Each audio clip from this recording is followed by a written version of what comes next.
Hello friends, आज हम जानेंगे अफगानिस्तान के इतिहास के कुछ रोचक तथ्य। वैसे तो अफगानिस्तान का इतिहास युद्ध जैसे हालातों में ही गुजरा है, मगर आज हम जानेंगे कि ब्रिटिश सरकारें, रूस और अमेरिकी सरकारों की इसमें कितनी बड़ी भूमिका रही है।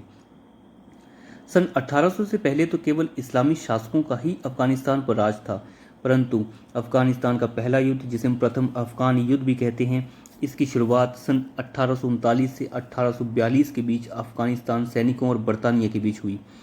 इसकी वजह हमेशा से एक ही थी और वो थी रूसी साम्राज्य की विस्तारवाद नीति, जिसे बरतानिया की सरकारों को हमेशा से ही खौफ था। शुरुआती जीत के बाद बरतानी सैनिकों को काफ़ी बड़ा नुकसान हुआ और वो ज़्यादा दिन तक वहाँ टिक नहीं पाए। अंग्रेज सरकारों ने अफगानिस्तान के बहुत से शहरों पर अपना कब्जा तो किया, परंतु अफगानी लोगों को ये कतई पसंद नहीं आया और सन 1841 में काबुल में अंग्रेजों के खिलाफ विद्रोह हो गया।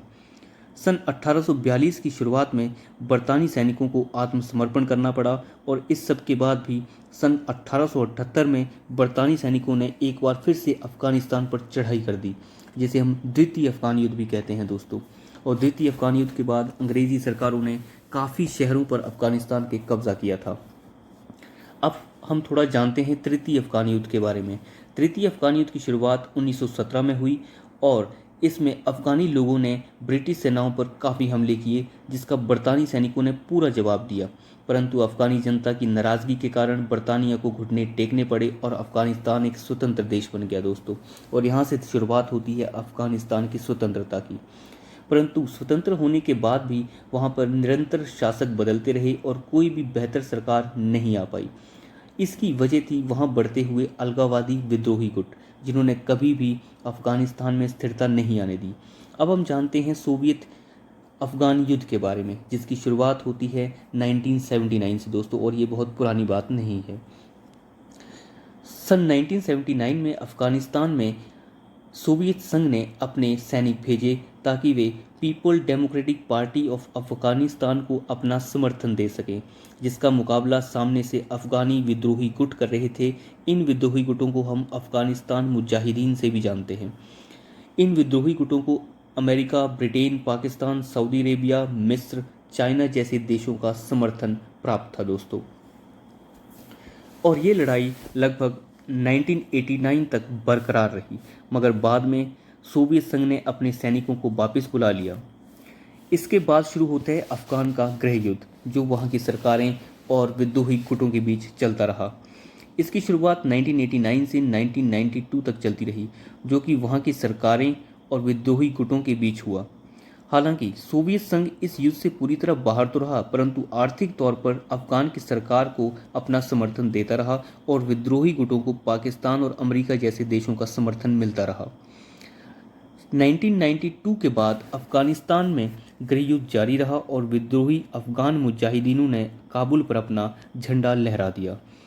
कब्जा करने के बाद अफगानिस्तान को एक इस्लामिक राष्ट्र बनाने में अफगानिस्तान मुजाहिदीनों का बहुत बड़ा योगदान था।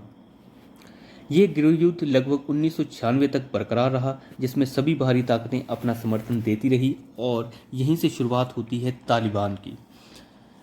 तालिबान, जिसे पाकिस्तान ने अमेरिका की मदद से बनाया और अफगानिस्तान युद्ध में इस्तेमाल किया। इस युद्ध में अफगानिस्तान में तालिबानियों का बहुत ही बड़ा योगदान था।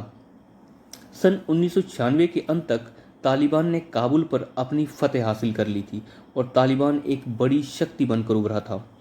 हालांकि सन 2001 के अंत तक अमेरिका को ये पूरी तरह समझ में आ चुका था कि तालिबान उनके हाथ से निकल चुका है, और ये बात पूर्णतः सच साबित हुई जब सितंबर 11 में अमेरिका हमले के दोषियों को, जिन्हें हम अल कायदा भी कहते हैं, तालिबान उन्हें शरण देने लग गया। तालिबान ने अल कायदा के सरगना ओसामा बिन लादेन को अमेरिका को सौंपने से इनकार कर दिया दोस्तों। हम ये कह सकते हैं कि अमेरिका अब आतंकवादियों के खिलाफ एक जंग लड़ रहा था, जिनकी रचना केवल अमेरिका ने ही की थी।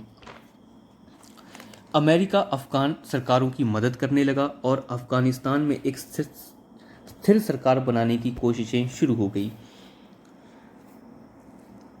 इन कोशिशों को काफ़ी ज़्यादा जोर दिया जाने लगा और ये कोशिशें रंग भी लाई और अफगानिस्तान में चुनाव कराए गए और वहाँ पर अशरफ घनी और हमीद करजई जैसी सरकारें बनी। परंतु ये सरकारें अभी भी अमरीकी सैनिकों की मदद से विद्रोही तालिबान गुटों का सामना कर रही हैं दोस्तों। हालांकि सन 2021 में अमेरिका ने अपने सैनिकों को वापस बुलाने का निर्णय लिया और आज भी अफगानिस्तान में लगभग 50,000 से ज़्यादा अफगानी तालिबानी आतंकी मौजूद हैं जो निरंतर विस्तार की कोशिश करने में लगे रहते हैं।